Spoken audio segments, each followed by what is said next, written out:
Security Dossier, securing the perimeter. Hello and welcome to your channel of choice.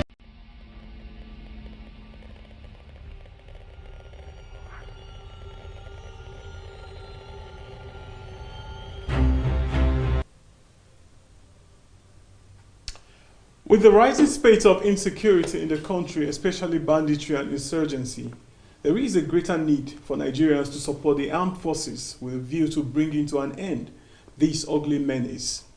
What is the role of the media in finding a lasting solution to the issue of insecurity, and how can Nigerians be a part of this process? These and more will be our focus on the program today. This is Security Dossier and I'm Lawrence Audu. We will kick off the program in earnest after this short break. Please stay with us.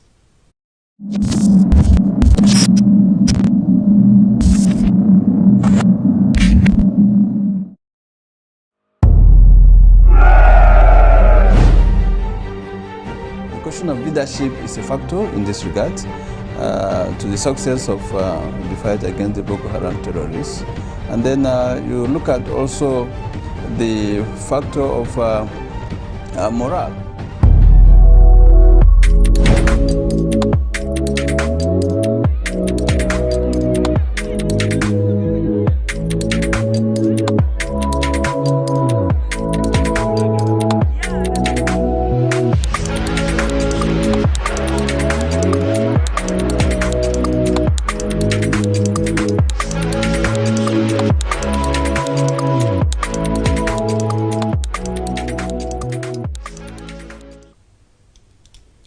Welcome back.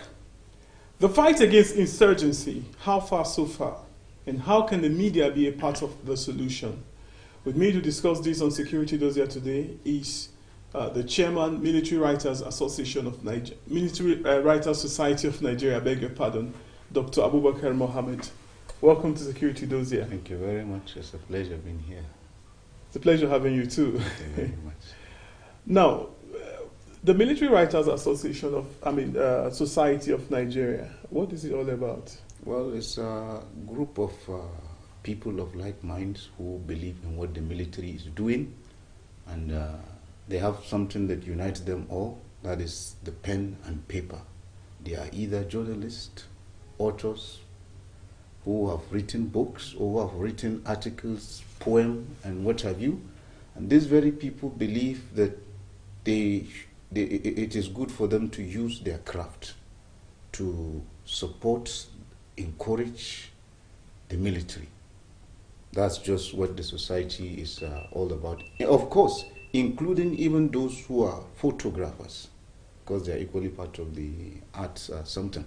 So people who are into photography, drawing, and whatever, people who write articles, who are journalists, who write books, poems, and you think you can use this craft to promote the welfare of the military, to encourage them, even to criticize them, but criticism with meaning. Criticism in the sense that it's not that you want to tarnish or run down the institution.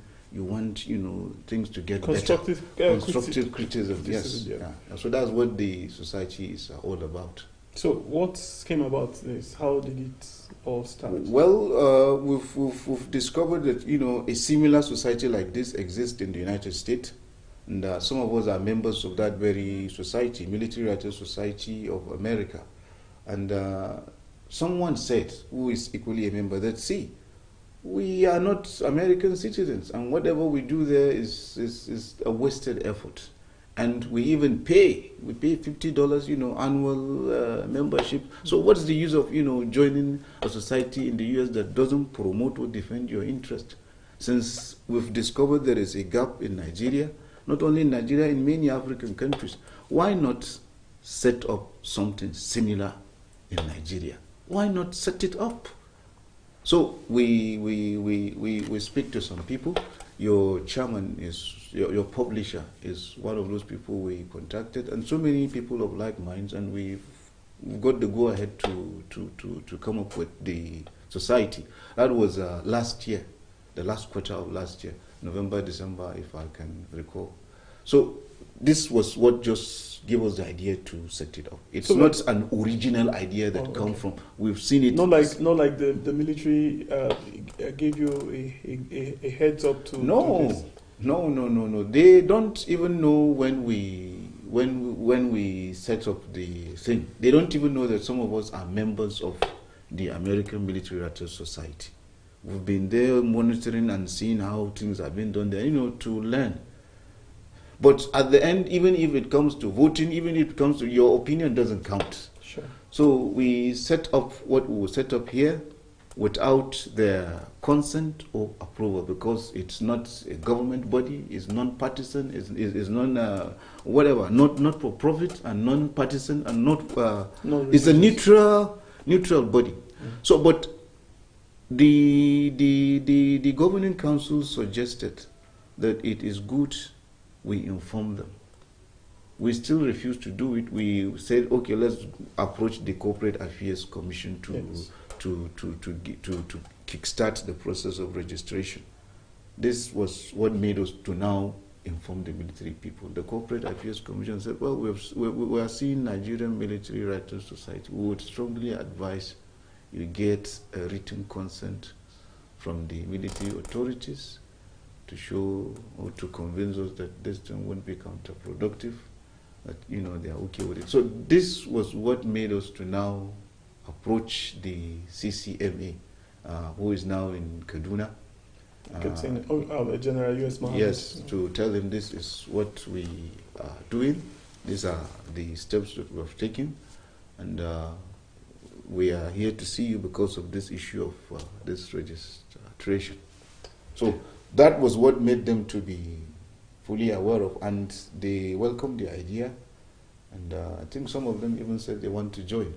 Okay, now, from your explanation, it looks like it is an association primarily open to defense correspondents too. Of course. As it stands, in spite of what you are doing in the society, there's still this negative narrative against Nigerian military. How far have you gone in terms of informing the public on the authenticity of whatever information is out there, or trying to disabuse their mind from fake news, especially in this period when the country is at war with insurgents?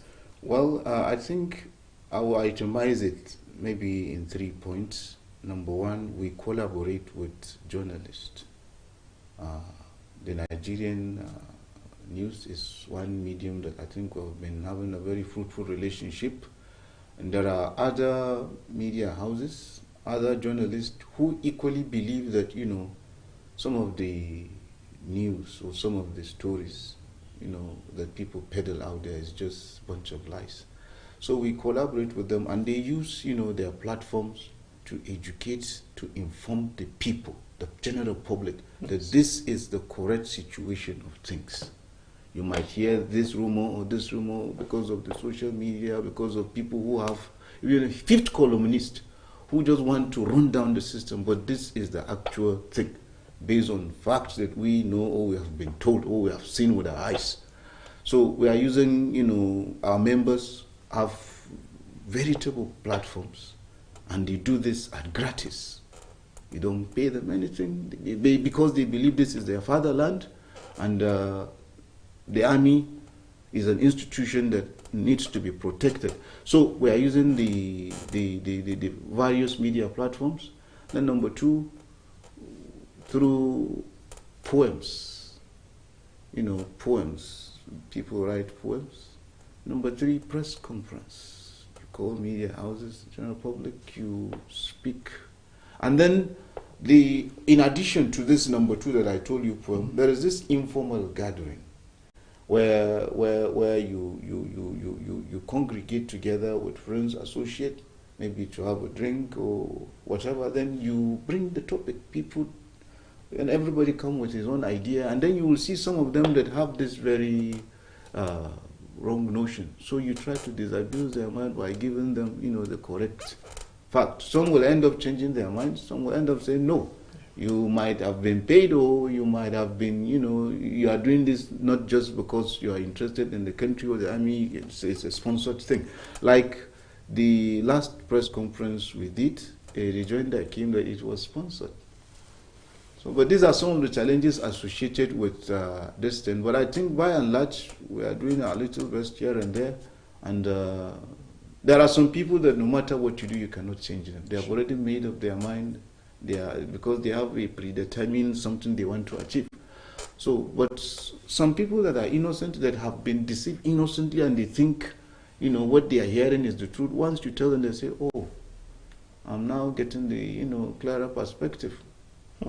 So, but from this explanation you just gave, it's very clear that the media, to a large extent, has not helped matters in this country in terms of information dissemination, quality, true information, as it relates to the war on insurgency. How complicit is the Nigerian media here?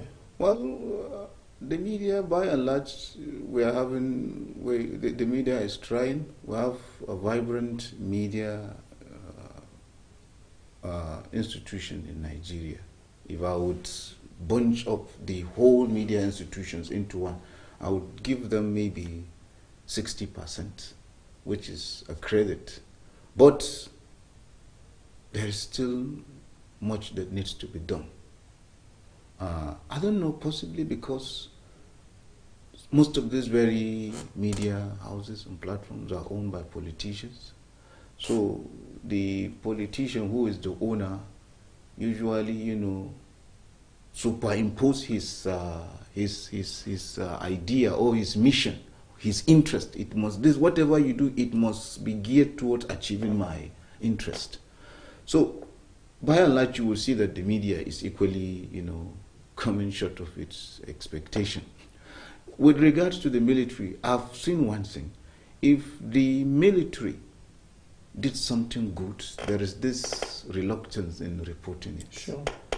It's, even if you are reporting it, you will see one will tend to make it, it won't be a breaking news. It won't be in the front cover. It will be as if, no, we are not even happy that this thing has happened. Sure.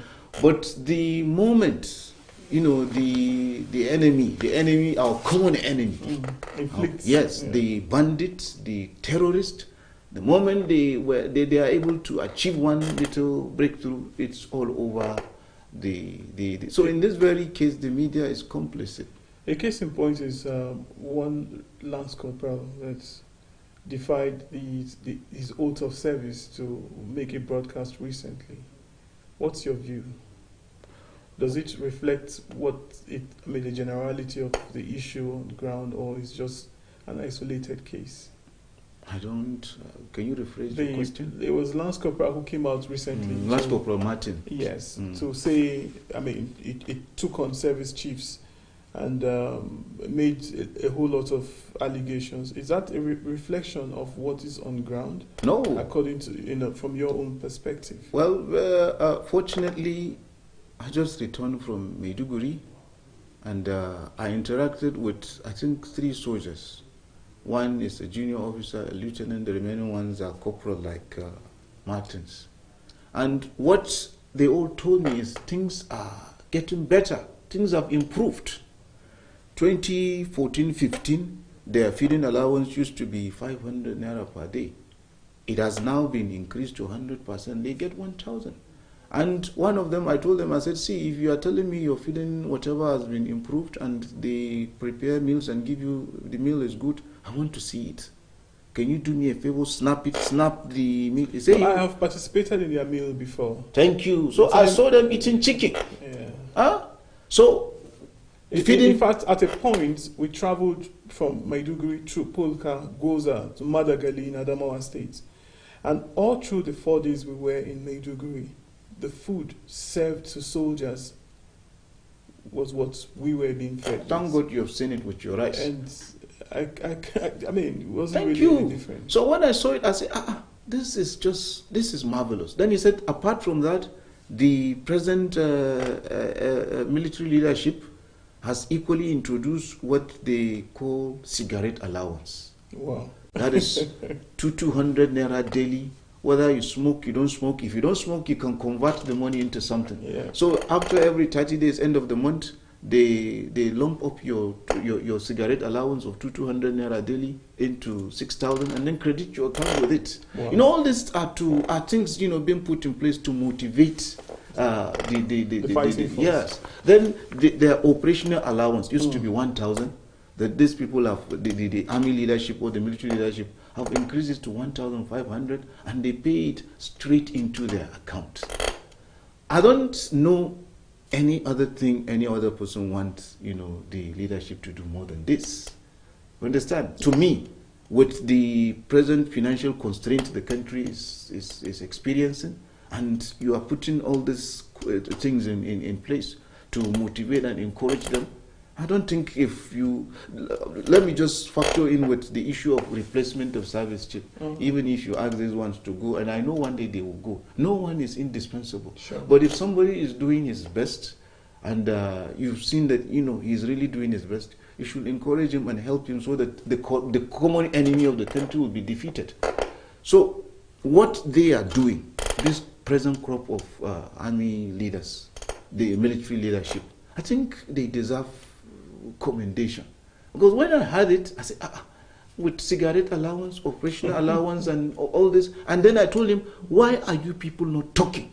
Yeah. I say, by the nature of our profession, we are not supposed to whatever, but we know things have So it now behoves on the media to actually look at yes, this thing yes, and, you know, report it. yes, because appropriately. Mr. Lawrence, to be honest, myself, I was thinking it's 500 naira. And I never even know that there is something called cigarette allowance. And the operational allowance, I thought it is still 1,000. But this guy was one who was saying it's 1,005 with cigarette allowance, with this. So what else do they want? Now, what are those factors? In spite of all this, you know, we still have pockets of attacks, pockets of, you know, resistance here and there from, you know, the insurgents, especially at this point where there's some form of banditry, even though several operations are ongoing and successes are being, you know, recorded every day. But why? What are these factors responsible, you know, for the spate of violent attacks, you know, we keep hearing recently? Well, I think I've not had anybody made mention of this, but I think before we talk about ignorance and poverty, let's just begin with lack of patriotism. It's like so many people don't see this country as their own. You know, this is my mobile device. I have interest in it. I'm watching it so that this thing will not fall to the ground and maybe the screen gets smashed or something.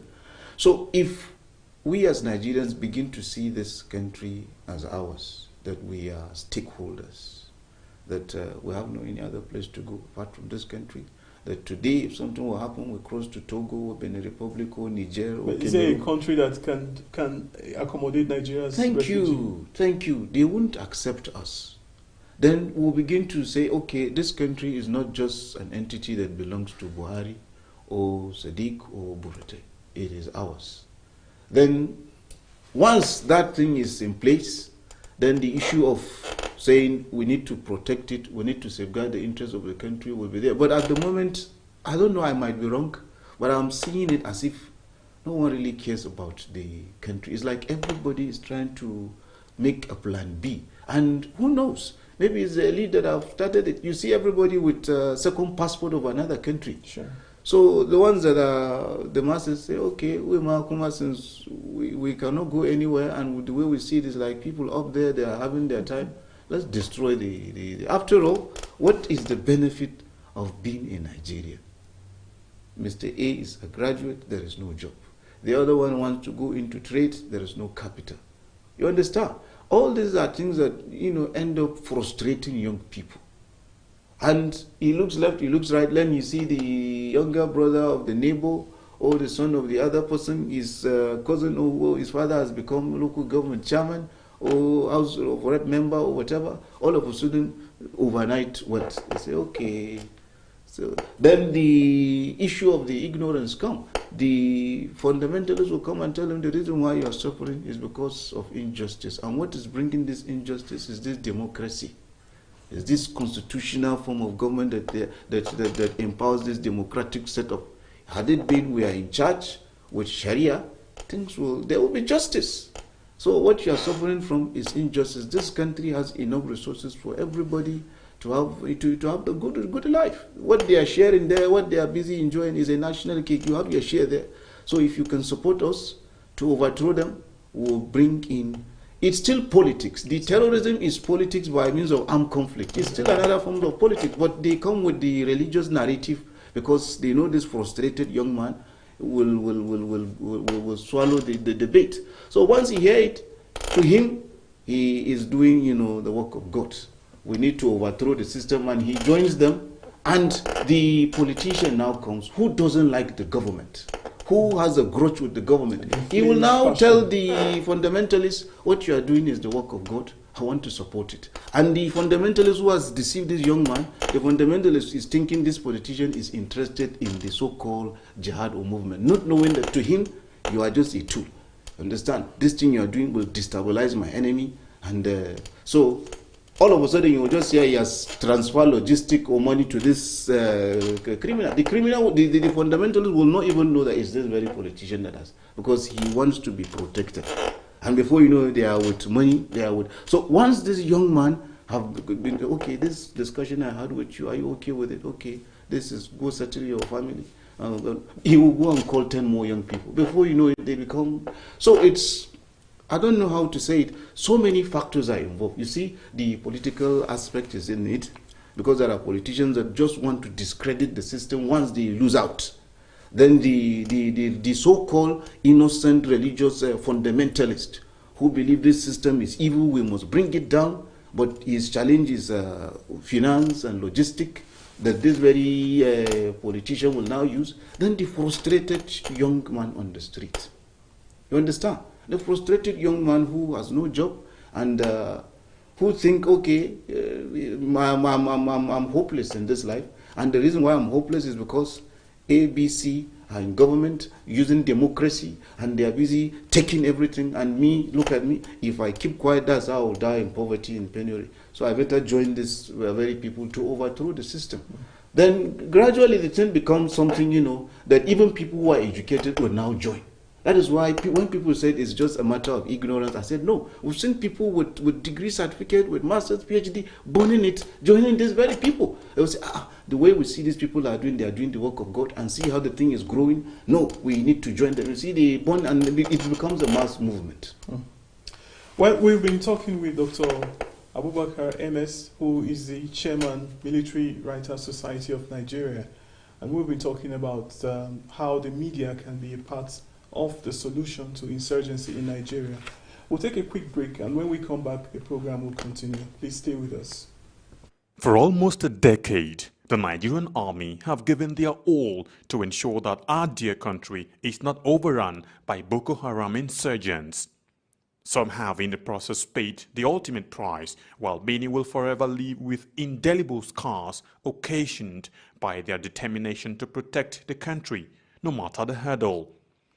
Despite these, they have remained resolute and undaunted, and today, all territories the insurgents once took control of have been recaptured and normalcy restored. And now, for the first time in a long time, the end of Boko Haram is foreseeable. Therefore, the wisest thing for the remaining insurgents to do is to surrender today or face total destruction from the army. Remember, the Nigerian army will stop at nothing to ensure that total peace is restored in all parts of the country. So, be wise and embrace peace today, or get ready to be ruthlessly dealt with. This message is brought to you by the Coalition on Conflict Resolution and Human Rights in Nigeria. Welcome back to Security Dossier. We have been talking about how the media can be a part of the solution to the issue of insecurity and insurgency in Nigeria. And my guest, Dr. Abubakar Mohammed, is still in the studio. Welcome back to Security Dossier. Thank you very much. We're talking about the factors responsible for the rise in spate of violence in Nigeria. What about those international players? Who are these people and what do they really want? I think the issue of I have been hearing this very perspective for so long, the issue of military contractors who were brought by the past administration, and when this government came, they terminated the contract. So a school of thought is out there that these military contractors were not happy that business was truncated, so they would frustrate the military, so that the country will not have this very pride of saying it was a Nigerian effort alone. That's another one. There is still another one that said, you hear the name of France, working with one or two NGOs in the area, that Nigeria is surrounded by Niger, Chad, Cameroon, in the northeastern axis, that these are countries that, there is the issue of oil that France. So, but it might be true that, France, recently the name of Turkey has been coming up. Then, as I've told you, with the issue of the military contractors, because even from the movies we know it, Blackwater and whatever, military contractor, is a capital-intensive business. So I don't know what amount of money the past administration paid the military contractors to came into the country to lead the war against the insurgency, but everybody knows, it's a common knowledge, that they were here. Yes. But this government terminated their business. But my take is this: whether there are foreign elements or not, foreign interests or not, the way I see it is this: if locals are not collaborating, I don't think they would achieve much. Because someone said it, I cannot really recall the name of the scholar, but he said the local populace in any given area, they serve like water to the fish. This is how they serve to the terrorists, to the insurgents. Once the population in a given area said, we won't collaborate, we won't support, we won't move your logistics, we won't identify with you, we don't believe in your ideology, it's like you are taking water away from a fish. It will die. For the local collaborators to say no, how soon can we see that? Honestly, I cannot. And why? What will be the factor that would bring about we seeing a situation where locals will say, look, we're tired, you guys just get your things and leave? Well, initially, the locals, started collaborating with the military. I could recall when the present military leadership took over, the way locals volunteered intelligence, the way they say positive things, understand? The way they ginger and encourage the army is something that is just marvelous to see. But of recent, it's like, I don't know. So to my mind, the way I see it is like the INGOs are contributing. And when I say the INGOs are contributing, because this thing, whether we like it or not, the military have really decimated these very people. Sure. All this thing that people, blow it out of proportion is just within Borno State. It's just within a part of Borno State. As in northern Borno. Yes, that these things is happening. But initially, Gombe, Adamawa, so on and so forth, were all part of it. So INGOs over-concentrated themselves in Borno, and at the moment, that is, I think, the most viable means of survival is to either collaborate, work, support, partner with an INGO. So people make money through this, and some people are saying, are thinking, if these INGOs leave this very place, how can we survive? The price of real estate has tripled, yeah. And we who are selling food in wherever in Boloristo, our business is really booming, And the government is paying my neighbor 15, 18,000 naira. The INGO is paying me 100,000. In fact, the policeman, my neighbor, is taking 30, 50,000. INGO is paying me 180. Whatever it takes, we would keep these guys here. So if it means this insurgency should continue to burn and burn, let it happen, let it be. We don't But care. a decisive action on the part of the Nigerian government can actually stop this. For instance, you ask all of them to go. Empower homegrown NGOs who don't even have as much resources as the international NGOs. Of course, they won't also have any other agenda except the patriotic one. When a government takes such decision, do you think this would, there'll be an end in sight anytime soon? Well, the INGO thing is a very complex one, because once you touch one of them, the United Nations will come and speak. So, for instance, the Nigerian government can say, look, things have stabilized. You guys, can you please give way a bit? Is there a possibility? It's very possible. I think Idris Deby in Chad did it. Okay. And nothing has happened to him? Yes, he gave them ultimatum of a few days, and said all INGOs must pack and leave Chad. We want to take charge of our situation and see whatever it has. They have some semblance of stability there. In Nigeria, if the government is really serious, because to me, it's even a disgrace that INGOs have to come to feed our own people, then it means we don't have government. That was why Zulum was angry when he went to Gala, and he saw even in the public hospital, it's INGOs that are running the thing. And he said, where are the staffs? So it's not, what you see in Gala is just a microcosm of the larger whatever.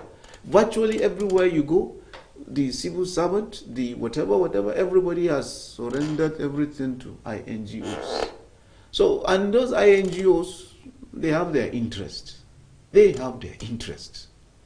So I think it's high time our government, state, federal, begin to see this as something of, urgent importance, matter of urgent importance. We must take care of our people.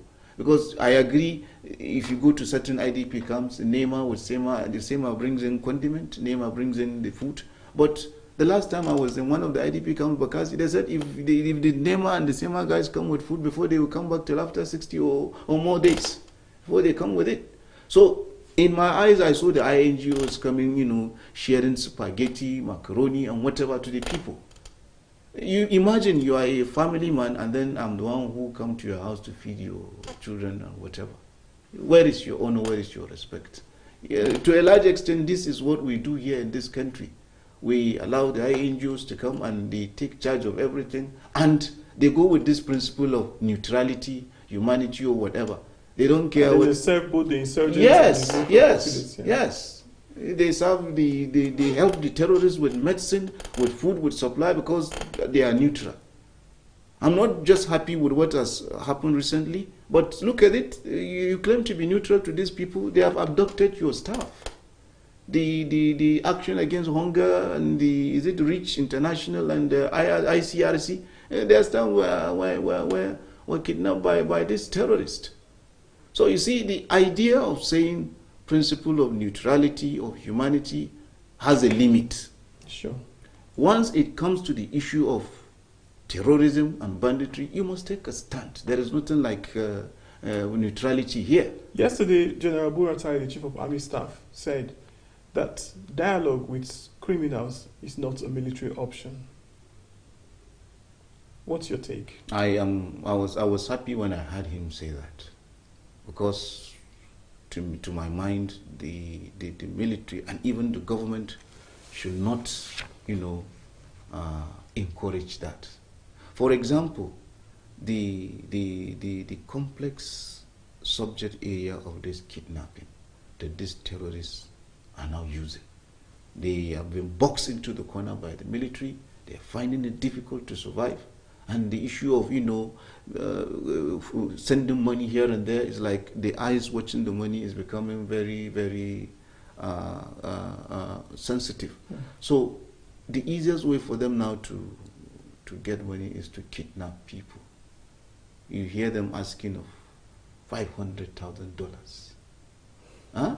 So if we keep on talking and negotiating with them and paying them money, the more you give them money, they go to Libya or Mali, go buy arms, and they constitute another havoc. They recruit more people. So you release 5 people, you give them maybe $100,000. That is if, because from what we hear, money, ransom is money is involved. So you because of 5 people, you give them this huge amount of money. Thank God you save life. But do we use this very amount of money, go recruit 10,000 or 5,000 people, buy cache of arms, and then come back and then kill another 1,000 people? So at the end, it's counterproductive. And if you give them, you negotiate, you give them, you encourage them to still repeat it. But I still have interest in negotiation and dialogue. What I don't agree with is you take people today, I negotiate with you, give you money, you release, you are broke, you still repeat it. But if it is on the area of want to dialogue, negotiate, then maybe stop these hostilities. So what was the reason why the dialogue between the bandits in the northwest region of Sokoto, Zamfara and Katsina failed between the bandits and the government? I know there was a kind of arrangement and establishment that was supposed to get to recover them, and then de-radicalize them. But after the agreement, some of them submitted their arms, but a lot of them still went back into the forest. Mr. Law, I think I don't know much about what is happening there, but I was able to discuss with former retired IGP Abubakar Mohammed, and although he's under oath not to disclose, I think what his committee did in Zamfara, but I think from what I've been able to gather from my little findings here and there, some big shots are involved, and they don't want this thing to end. Local chiefs, some politicians are involved. They don't want to see this crisis in the Northwest coming to an end. So I'm using this very program to even call on the Zamfara state governor. If he's really honest, let him implement the report that the committee submitted to him. He constituted that committee, gave them their terms of reference, and they were able to do a wonderful job. They submitted the report to him. He is yet to implement it. Judges, some judges are part of that report. They were indicted.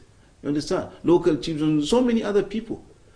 If they don't follow up and take the hammer and hit those people who are supposed to hit with the hammer and let people know that justice is really working. If you want to show mercy, you can show mercy. You can tell me I'm a crook, you've seen me on this, the judgment is to send me 25 years imprisonment, but you are using the prerogative of mercy. At least people will know that justice has been done. But this report has been kept somewhere. Then, I don't know. Maybe these are some of the reasons why you see the issue is persistent. So finally, going forward, how can we bring insurgency and other forms of criminality to the barest minimum? Well, we must see this not just as a military affair. You and I were not military personality. By inviting me to this very program, I think it's part of your own contribution to see that this thing comes to an end. So we must all begin to see that we have collective responsibility in safeguarding our country.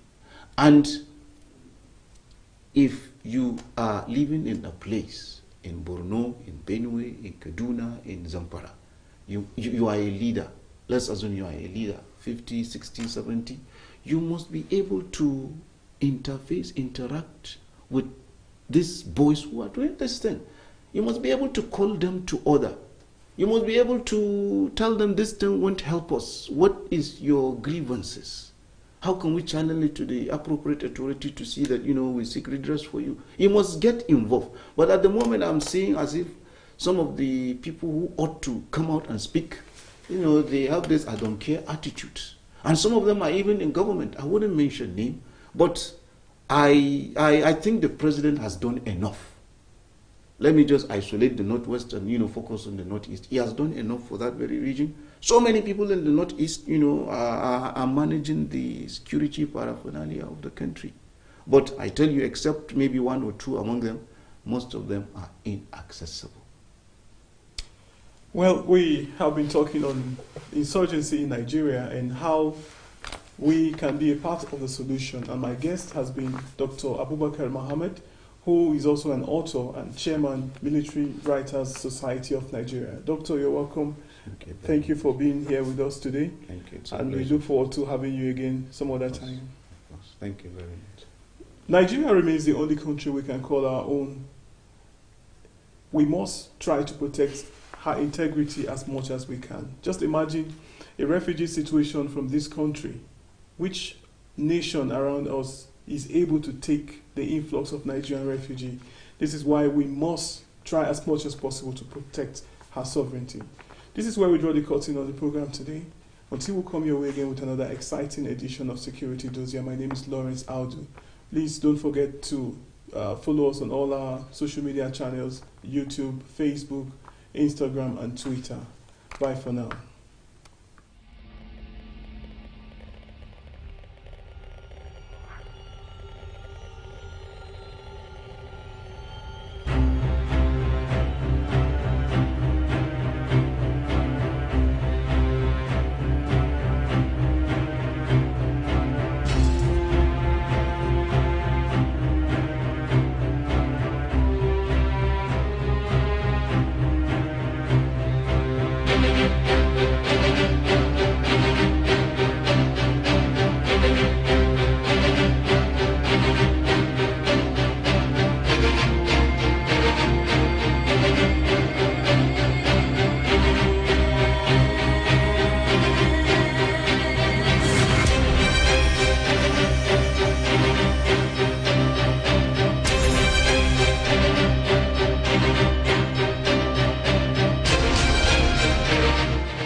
Security Dossier.